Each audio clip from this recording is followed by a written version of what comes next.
जय हिंद प्यारे साथियों, स्वागत है सबका एक बार फिर नए सेशन में। मैं हूं आपका भारती सर और मैं आज आप सबके बीच लेकर आया हूं एक नए टॉपिक, एक नए जोश और नए जुनून के साथ। जी हां, जिस टॉपिक के बारे में हम लोग बात करेंगे आज वह टॉपिक होगा ए चाइल्ड इज बॉर्न। जी हाँ बच्चों, जिस टॉपिक के बारे में हम लोग बात करेंगे वह टॉपिक होगा ए चाइल्ड इज बॉर्न, एक बच्चे का जन्म, जो कि बहुत ही इम्पोर्टेंट होने वाले हैं। इस पार्ट में हम लोग जानेंगे कि बच्चे का जन्म से लेकर अर्थात गर्भधारण से लेकर बच्चे के जन्म तक किस प्रकार की विधि व्यवस्था होती है, किस प्रकार के संस्कार होते हैं, इन्हीं सब चीज़ों के बारे में हम लोग जानेंगे और यह इसके महत्वपूर्ण ऑब्जेक्टिव्स के बारे में जानेंगे और यह एग्जाम की दृष्टि से बहुत ही महत्वपूर्ण रहने वाली हैं। तो चलते हैं हम लोग पहले इसके बारे में जान लें। ए चाइल्ड इज बॉर्न, ये इसके जो राइटर्स हैं अर्थात जर्मन ग्रीर हैं, यह एक ओमेन है। जी हाँ, ये एक जर्मन ग्रीर जो है ये ऑथर्स हैं अर्थात राइटर्स हैं और इसका जन्म जो है 29 जनवरी 1939 में ऑस्ट्रेलिया में हुआ था, अर्थात यह एक ऑस्ट्रेलियन लेखिका थी। इसका जन्म ऑस्ट्रेलिया में हुआ था और ये ऑस्ट्रेलियन थी और ये इसी चैप्टर के बारे में हम लोग महत्वपूर्ण ऑब्जेक्टिव जानेंगे। अभी इसकी हालांकि इसकी मृत्यु नहीं हुई, अभी तक यह अपने कार्य में प्रोग्रेस में है। और चलते हैं इसके हम लोग महत्वपूर्ण ऑब्जेक्टिव्स की और आप लोग इसके लेखक का नाम याद करेंगे और इसके लेखक के कंट्री का नाम याद करेंगे। यह एक ऑस्ट्रेलियन कवि के रूप में थे। तो चलते हैं हम लोग इसके महत्वपूर्ण प्रश्न की ओर। आप लोग कॉपी कलम लेकर तैयार होंगे, फटाक से इसको लिख लेंगे।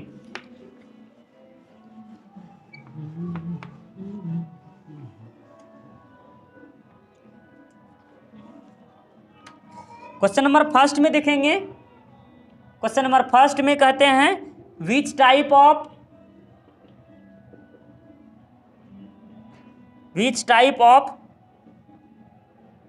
Pros price A child is born. ये जो ए चाइल्ड इज बॉर्न, जो ये प्रोज का ये जो पार्ट्स हैं, इसका जन्म यानी इसके ये चाइल्ड इज बॉर्न एक बच्चे का जन्म पाठ जो है ये किस विधा की है अर्थात किस टाइप का है। यह एक एसे है। जी हाँ बच्चों, यह एक एसे है, यह एक एसे का। और कहते हैं हु इज द कंपोजर अर्थात who is the composer of this एसे। कहते हैं कि यह एसे ए चाइल्ड इज बॉर्न जो है, ए चाइल्ड इज बॉर्न, इसके कंपोजर कौन है, इसके लेखक कौन है, तो याद कर रखेंगे आप लोग इसको जर्मन ग्रीर। जी हाँ, German Greer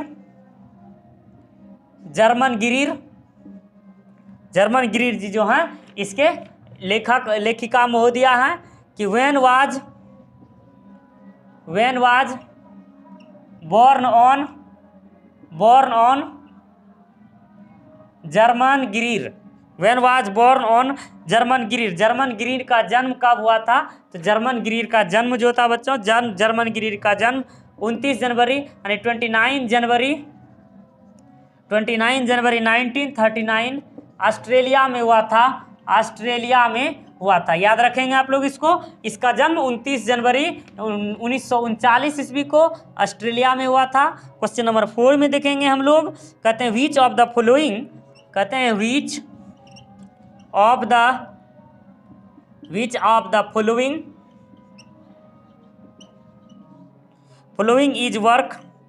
is the work of German Greer. कहते हैं जर्मन ग्रीर का कार्य इनमें से यानी कौन सा था, तो इनमें से जर्मन ग्रीर का कार्य आर्म एंड द मैन, इसके रचना था इसका आर्म एंड द मैन। जी हाँ बच्चों, आर्म एंड द मैन उसकी रचना था अर्थात उसका कार्य था, जर्मन ग्रीर के द्वारा लिखा गया। क्वेश्चन नंबर 5 में कहते हैं in dash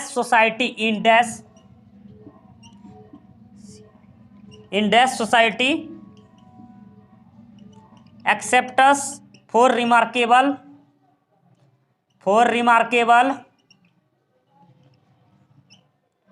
accident birth are always attended कहते हैं कि इन द डैश सोसाइटी, किस प्रकार के सोसाइटी में एक्सेप्ट किया जाता है कि बेबी का जन्म होना, बेबी का हमेशा जो है ना, बेबी का जन्म होना एक हादसा है, बेबी का जन्म होना एक हादसा है, यह हमेशा उपस्थित रहता है, जो कि सभी मनुष्यों के जीवन में उपस्थित रहता है। अर्थात किस प्रकार के सोसाइटी में, यानी किस प्रकार के समाज में, in dash society excepts for the remarkable accident birth are the always attended. कहते हैं किस प्रकार के सभ्यता में, किस प्रकार के समाज में बेबी का जन्म होना, नए बच्चे का जन्म होना एक प्रकार का मतलब कि एक्सीडेंट है, अर्थात दुर्घटना है, जो कि हमेशा मानव जीवन में घटती रहती हैं। यह जो था, यह किस प्रकार के सोसाइटी में जो था, जी हाँ बच्चों, ये होगा ट्रेडिशनल सोसाइटी में, यह जो होता है कि पोस्टरल सोसाइटी में, ये पास्टोरल, ये कहते हैं कि पास्टोरल सोसाइटी में, यह एक पास्टोरल सोसाइटी था जिसमें कि एक बताया जाता है कि ये जो था बेबी का जन्म होना एक दुर्घटना है, ये पास्टोरल सोसाइटी में कहा जाता था। एक बार मैं फिर से आपको रिवीजन करा दूं, ये जो पार्ट है ए चाइल्ड इज बोर्न, किस प्रकार की विधा है, ये ऐसे है और इसके लेखिका महोदया जो है जर्मन ग्रीर हैं, और इसका जन्म 29 जनवरी 1939 ईस्वी ऑस्ट्रेलिया में हुआ था, और इसकी जो थी जर्मन ग्रीर की रचना आर्म एंड द मैन थी। और किस प्रकार के सोसाइटी में बेबी का जन्म होना एक प्रकार का दुर्घटना माना जाता है, जो कि हमेशा मानव जीवन में घटित होते रहता है। किस प्रकार के सोसाइटी में, एक पोस्टरल सोसाइटी में इस प्रकार की बातों को माना जाता है। आप लोग इसको लिखेंगे, फिर चलेंगे हम लोग नेक्स्ट अगले प्रश्न की ओर। चलिए, आप लोग इसको लिख भी लिए होंगे, फटाक से आप लोग साथ साथ लिखते जाएं तो और बेटर है, और जल्दी से आप लोग इसको अच्छे तरीके से लिखेंगे और अच्छे तरीके से इसको याद कर लेंगे। क्वेश्चन नंबर 6 में हम लोग चलेंगे। क्वेश्चन नंबर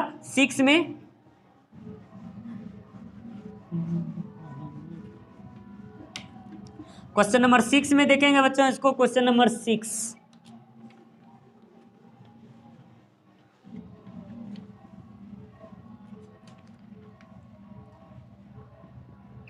क्वेश्चन नंबर 6 में कहता है in fact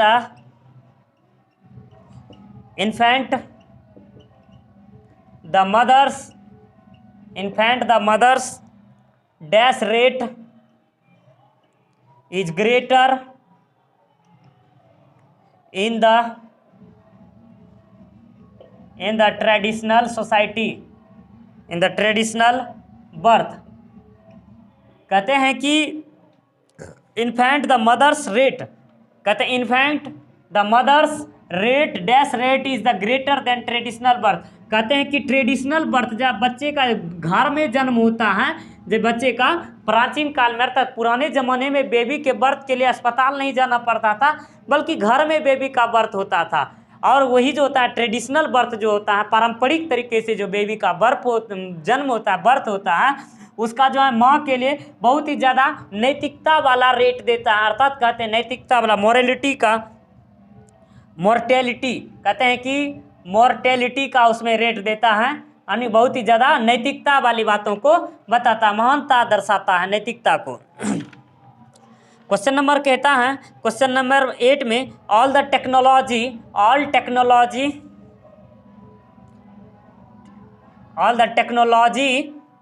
changes cases dash problems.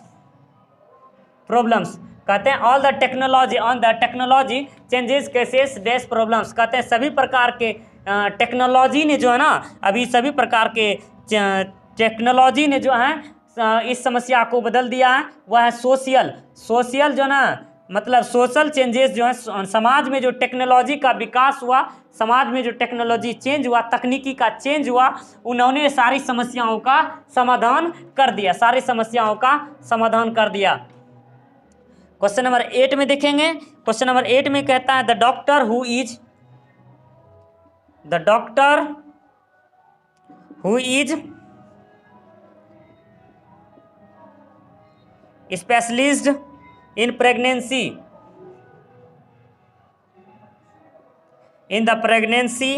And child birth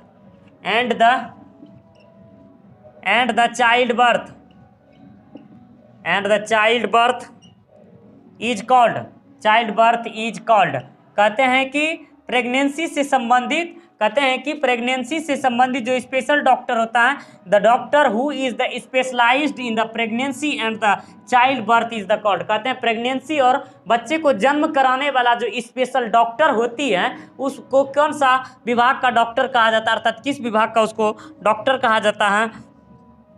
ऑबस्टेरियंस कहा जाता है, ऑबस्टेरिशियन कहा जाता है उसको, ऑबस्टेरेशियन उसको कहा जाता है। The doctors who is the specialist pregnancy and the child birth, अर्थात प्रेगनेंसी और बच्चे को जन्म को देने वाला कराने वाला जो स्पेशल डॉक्टर होता है उसको हम लोग ऑबस्ट्रेशियन कहते हैं, उसको ऑबस्ट्रेशियन कहते हैं। क्वेश्चन नंबर 9 में देखेंगे बच्चों, मेरे प्यारे बच्चों, द डॉक्टर हु इज, कहते हैं the doctor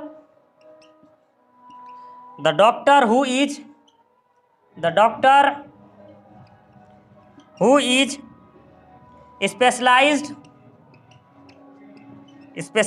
in humans and women's disease and reproductive system, कहते हैं कि जो कि फीमेल के बीमारी के लिए और स्पेशल जनन तंत्र के लिए जो डॉक्टर होते हैं, जनन तंत्र वाला जो डॉक्टर होते हैं उसे क्या कहा जाता है? उसको जो है बच्चों जीनोसाइकोलॉजिस्ट कहा जाता है, जीनोसाइकोलॉजिस्ट कहा जाता है, उसको जीनोसाइकोलॉजिस्ट कहा जाता है, उसको जीनोसाइकोलॉजिस्ट कहा जाता है। क्वेश्चन नंबर 10 में देखेंगे। क्वेश्चन नंबर 10 में कहता है कि इन dash society child birth is a family affair. कहता है कि किस सोसाइटी में, किस समाज में बच्चे का जन्म होना परिवार में सदस्यता दिलाती है। कहते हैं किस प्रकार के समाज में बच्चे का जन्म देना मतलब कि उसके परिवार की सदस्यता दिलाती है। ट्रेडिशनल सोसाइटी में जो है ना बच्चे का जन्म देना, पारंपरिक सभ्यता में बच्चे का जन्म देना उसे परिवार के सदस्यता दिलाते हैं। कहा यूँ अगर इसको शब्दों में अच्छे हम लोग इसको विस्तृत शब्दों में जाने तो इसका कहना है, जर्मन ग्रीर महोदया जी बताते हैं कि ट्रेडिशनल सोसाइटी में जो होता है, जब औरत का, जब जैसे कि एक गर्ल्स का जब मैरिज होता है, जब वह सिंगल से मिंगल लाइफ में आते हैं, तो जब तक वह किसी बेबी थर्ड पार्टी को जन्म नहीं दे देती है तब तक उसके ससुराल वाले उसको उस परिवार की सदस्यता नहीं देते हैं, ऐसा इसका मानना है। तो यही कहते हैं किस प्रकार के सोसाइटी में बच्चे का जन्म देना अर्थात परिवार में एंट्री, अर्थात परिवार में अफेयर, अर्थात उसको परिवार में सदस्यता दिलाती हैं ट्रेडिशनल सोसाइटी में। तो जैसे कि हम लोगों ने जाना किस प्रकार जो कि फीमेल का यानी स्पेशल वुमेन का डिजीज, महिला के बीमारी और रिप्रोडक्टिव जनन तंत्र के बारे में स्पेशल डॉक्टर होती हैं उसको हम लोग जीनोसाइकोलॉजिस्ट कहते हैं, जो कि प्रेगनेंसी और बच्चे को बर्थ कराने के लिए जो स्पेशलिस्ट होते हैं हम लोग उसको ऑस्ट्रेशियन कहते हैं। तो आप लोग इसको लिखेंगे, आप लोग इसको लिख भी लिए होंगे। तो हम लोग आगे लिखेंगे क्वेश्चन नंबर 11 में। और आप लोगों को समझ में आ रही है, आप लोगों को समझ में आ रहे हैं तो आप लोग थम्स अप जरूर दें ताकि हमको लगे कि हाँ आप लोगों को समझ में आ रही है। चलिए आप लोग इसको लिख लिएंगे क्वेश्चन नंबर 11 में। क्वेश्चन नंबर 11 में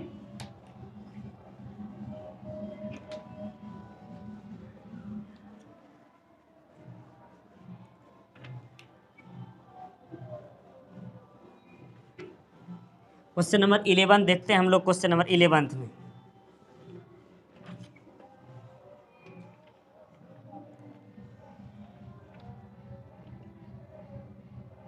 क्वेश्चन नंबर 11 में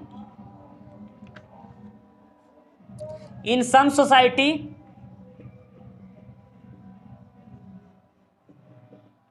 सोसाइटी वोमेन आर नोट, जैसे कि women's are not accepted the members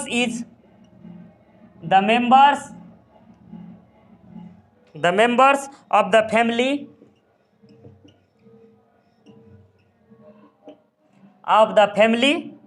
until they dash a child. कहते हैं कि कुछ सभ्यता, कुछ संस्कृति, मतलब कुछ समाज ऐसे होते हैं, कुछ समाज, सभी समाज नहीं, कुछ समाज ऐसे होते हैं जहाँ की जब तक विमेंस जो होता है एक बच्चे को जन्म नहीं दे देती हैं तब तक उसे फैमिली मेंबर्स का दर्जा नहीं मिलता। जैसे कि हम लोग पिछले क्वेश्चन में पढ़े, कुछ समाज के ऐसे समाज हैं जिसमें जब तक एक विमेंस एक बच्चे को जन्म नहीं दे देती है तब तक उसे फैमिली का दर्जा नहीं मिलता। ऐसा ये जर्मन ग्रीर जी ने बताया हुआ, अर्थात बेबी बर्थ के लेकर को जो है इन्होंने बहुत ही ज़्यादा विशेष रूप से बताया हुआ है। तो कहते हैं कि जब तक दे खाली स्तन पर भराएगा, they give birth a child. कहते हैं कि जब तक वह एक बच्चे का जन्म नहीं दे देती हैं तब तक उसे फैमिली का दर्जा नहीं मिलता है। फिर कहता है in Bangladesh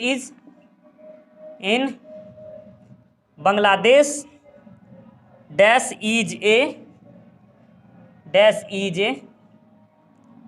kind of fairy tales। कहते हैं कि in Bangladesh dash is the kinds of fairy tales. कहते हैं बांग्लादेश में, मतलब कि जैसे मानिए कि एक फेरी टेल्स जो है ना, फेरलिस, कहते हैं कि इसको फेरी टेल्स। कहते हैं कि बांग्लादेश में किसे फैरी, अर्थात कहते हैं कि देवदूत, अर्थात ऐसा कि जैसे मानकर चलिए फैरी के रूप में, परी के रूप में उसको कहा जाता है। जैसे कि इसमें बांग्लादेश में वह तो रूप ठोका जो था ना, उसको रूप ठोका जो होता है एक संगीत स्थल है, रूप ठोका को फेरी टेल्स कहा जाता है। उसको बांग्लादेश में रूप ठोका को फेरी टेल्स कहा जाता है। क्वेश्चन नंबर 13 में देखेंगे बच्चों इसको। क्वेश्चन नंबर 13 में हु विजिट्स मदर्स, कहता है who visits mother's house as a reward of pregnancy. कहते हैं कि प्रेगनेंसी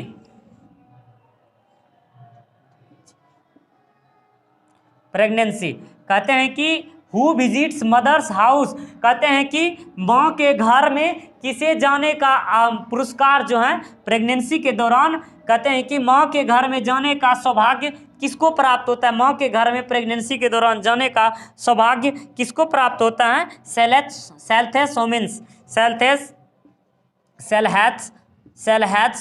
वुमेन कहेंगे इसको। सेलहैथ्स विमेंस जो होता है, सेलहैथ्स विमेंस कहता है इसको प्रसूता स्त्री को कहा जाता है। अर्थात कहते हैं जो कि गर्भ धारण कर चुकी स्त्री होती है उसको जो होता है ट्रेडिशनल समाज में, ट्रेडिशनल सोसाइटी में, चाहे फर्स्ट बेबीज हो, अर्थात विशेष रूप से फर्स्ट बेबीज के लिए ट्रेडिशनल सोसाइटी में जो होता है उसको अपने मायके भेज दिया जाता है, जहां वह शादी के पहली बार, शादी के फर्स्ट टाइम जो होते हैं 9 से 10 महीने तक वो अपने माँ के पास अर्थात अपने मायके में बिताती हैं, जो कि उसका जो है ना, जो कि उसके लिए एक उपहार अर्थात वरदान स्वरूप में होता है। अभी तो ऐसा होता है, मतलब कि होता है, नहीं भी होता है, लेकिन ये सभ्यता संस्कृति ऐसा कहता है कि शादी के बाद फर्स्ट बेबी जो बॉर्न होता है उसको मायके के घर में ही होना चाहिए, ये हमारा संस्कार कहता है। और वह जो होती है वह प्रसूता स्त्री के लिए वह सबसे बड़ा उपहार और वरदान होते हैं। ऐसा इसलिए होता है कि प्रेगनेंसी के दौरान होने वाले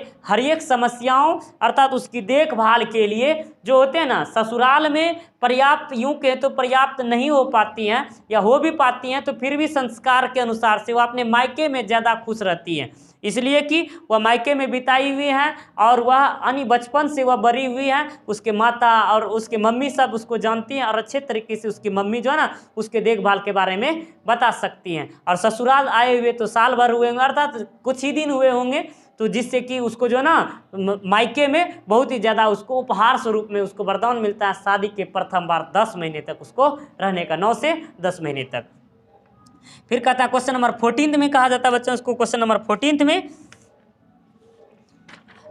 14 में कहता है कि Sylhet's is a division in dash. कहते हैं कि सेलहैथ्स अर्थात जो होता है सेलहैथ्स होता है ये बांग्लादेश का एक डिवीजन है, अर्थात बांग्लादेश में मतलब जो गर्भ धारण किया वह स्त्री होता है उसको सेलहैथ्स कहा जाता है को। इसको ये जो होता है बांग्लादेश का डिवीजन है, बांग्लादेश का एक डिवीज़न है। और फिर क्वेश्चन नंबर 15 में देखेंगे हमें, क्वेश्चन नंबर 15 में देखेंगे, a child is born, a child is born, a child is born is taken from, is taken from, a child is born जो है यह कहाँ से लिया गया है, इस a child is born taken from Greece, मतलब a child is born taken from गिरीर्स डैश, कहते हैं गिरीर की कौन सी कलेक्शन से ए चाइल्ड इज बोर्न को लिया गया है। उसकी एक रचना थी sex and destiny, sex and destiny, अर्थात लैंगिक और एकता, लैंगिक और एकता जो था, लैंगिक समानता और लैंगिक समानता नाम, लैंगिक और समानता से इसको लिया गया है। अर्थात ए चाइल्ड इज बोर्न जो, इसको आप लोग ध्यान से देखेंगे, न जाने यह कितनी बार प्रश्न पूछा जा चुका है कि यह जो है ना ए चाइल्ड इज बोर्न कहाँ से लिया गया है, ये कई बार लगातार पूछा जा चुका है। और ये क्वेश्चन जो है ना, क्वेश्चन बैंक आप उल्टा कर दे देख सकते हैं, कई बार इसको पूछा जा चुका है और उम्मीद है कि इस बार पूछा भी जा सकता नहीं जाएगा। तो इसलिए आप लोग इसको लिखेंगे अच्छे तरीके से और आप लोग ध्यान से सुनेंगे। सच कहता हूँ दोस्त, ध्यान से सुनो, सच कहता हूँ एकदम से याद होगा, पक्का याद होगा, ध्यान से सुनो तो, और इसको लिखो अच्छे तरीके से। क्वेश्चन नंबर 16 की ओर चलेंगे, आप लोग इसको ध्यान से लिखेंगे। चलिए आप लोग लिख भी लिए होंगे, क्वेश्चन नंबर 16 की ओर हम लोग चलते हैं।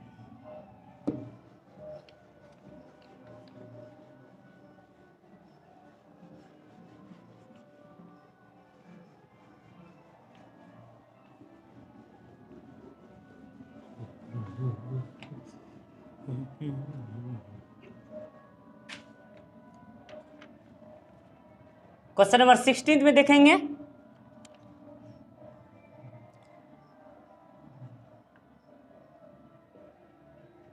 सेल्हेती womens and her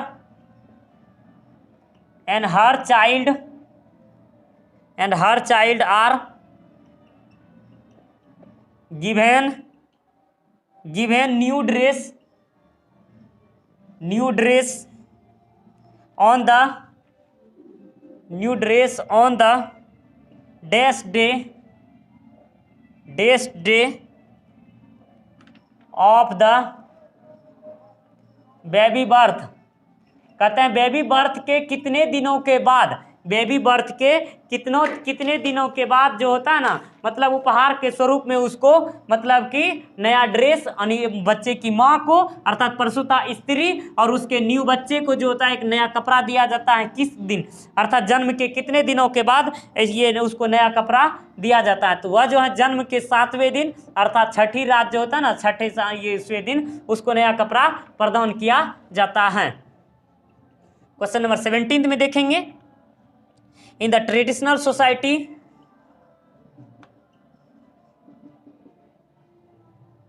in the traditional society when the child is 7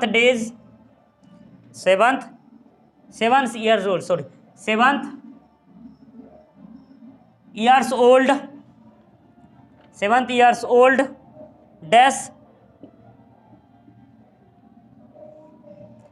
ceremony is kept, कहते हैं जब बच्चा 7 साल का हो जाता है तब उसका जो ना, मतलब कि ट्रेडिशनल सोसाइटी में जब बच्चा 7 ईयर्स का हो जाता है तब किस प्रकार के सेरेमनी को रखा जाता है। जी हाँ बच्चों, वह नेमिंग सेरेमनी, अर्थात 7 साल प्राचीन सभ्यता में ट्रेडिशनल सोसाइटी में नेमिंग सेरेमनी जो था वह 7 साल में रखा जाता था। तो क्वेश्चन नंबर 18 में देखेंगे, क्वेश्चन नंबर 18 में, व्हाट इज रूप ठोका इन बांग्लादेश, व्हाट इज रूप ठोका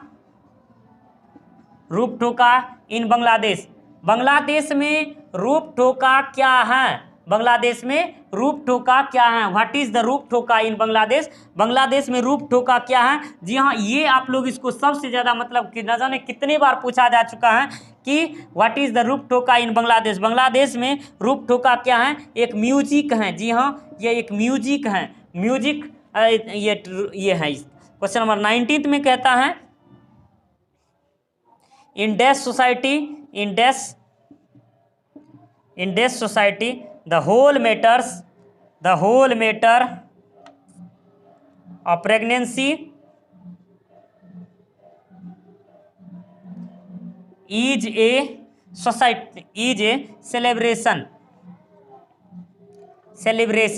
किस प्रकार के सभ्यता में यह मानना है कि कहते हैं इन डेज सोसाइटी, किस प्रकार के सभ्यता में यह मानना है कि प्रेगनेंसी जो है पूर्णतः सामाजिक में, पूर्णतः जो है ना एक खुशियों का एक साधन है, समाज में खुशियों का एक साधन है। किस प्रकार के समाज में यह माना जाता है कि प्रेगनेंसी की 9 महीने तक जो होता है ना, मतलब जब तक बेबी का जन्म नहीं हो जाता तब तक सेलिब्रेशन का अर्थात उत्सव का माहौल होता है, खुशियों का माहौल छाया रहता है। ये किस प्रकार के सोसाइटी में माना जाता है? जी हाँ बच्चों, यह जो होता है ट्रेडिशनल सोसाइटी में, ट्रेडिशनल सोसाइटी में ये माना जाता है, ताकि होने वाले जो होने वाले बेबी होंगे वह बड़े ही खुश मिजाज के, और बच्चे की माँ को जो है ना हमेशा खुश रखा जाता है, ताकि जो है ना बच्चे का पूर्णतः विकास हो सके और बच्चा खुशहाल जीवन जीने वाला हो, अर्थात वह बच्चा हष्ट पुष्ट पैदा हो। इसीलिए प्रेगनेंसी के दौरान उस विमेंस को जो कि प्रेग्नेंट होती है उसको जो ना हमेशा खुश रखने का प्रयास किया जाता है। हमेशा समय समय पर उत्सव मनाए जाते हैं ताकि उसको खुशी मिले। किसी प्रकार यानी बेबी बर्थ को लेकर के, अर्थात उसमें किसी प्रकार का जो कष्ट होते हैं उसको लेकर के उसको दबाव ना पड़े, उसके बारे में ना ख्याल आए, इसलिए उसको हमेशा खुश रखा जाता है। क्वेश्चन नंबर 20 में कहा जाता है visiting mother's house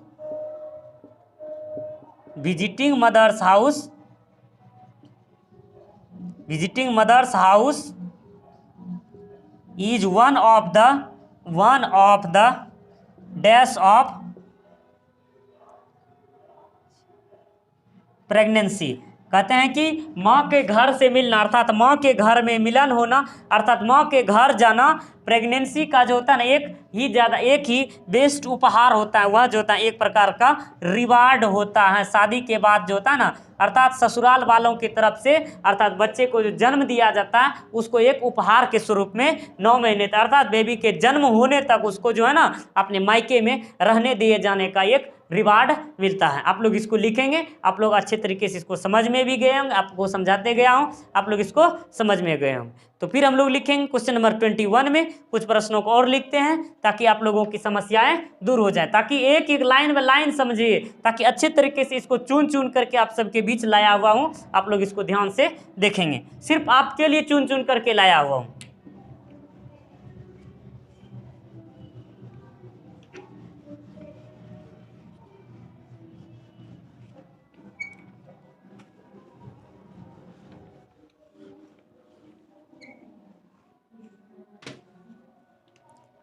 question number 21 में कहते हैं, क्वेश्चन नंबर 21 में shall hath women's go to stay her dash house during the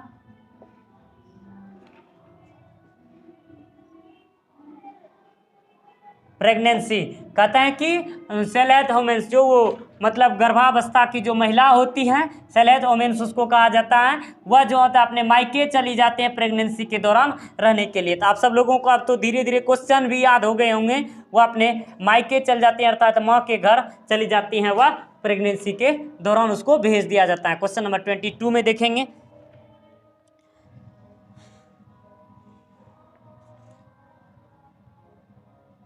In traditional society,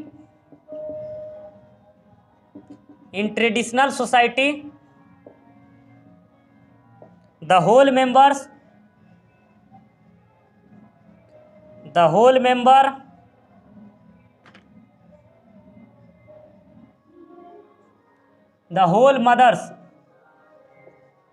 mother of pregnancy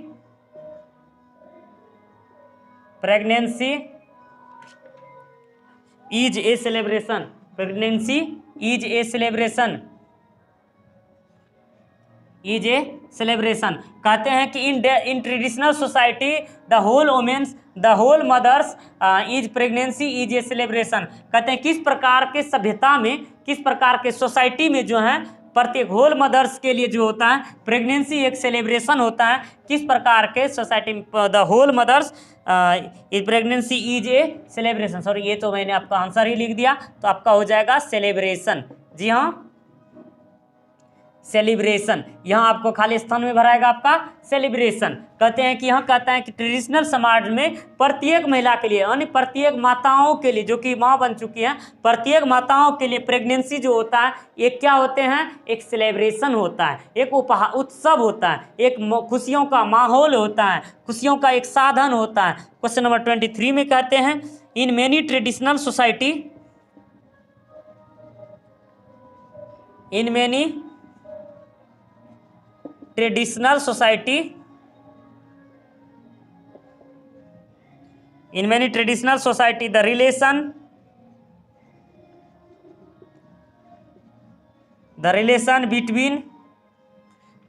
between mother and child is more important than that between कहते हैं traditional society में, कहते हैं in many traditional society the relation between mothers and child.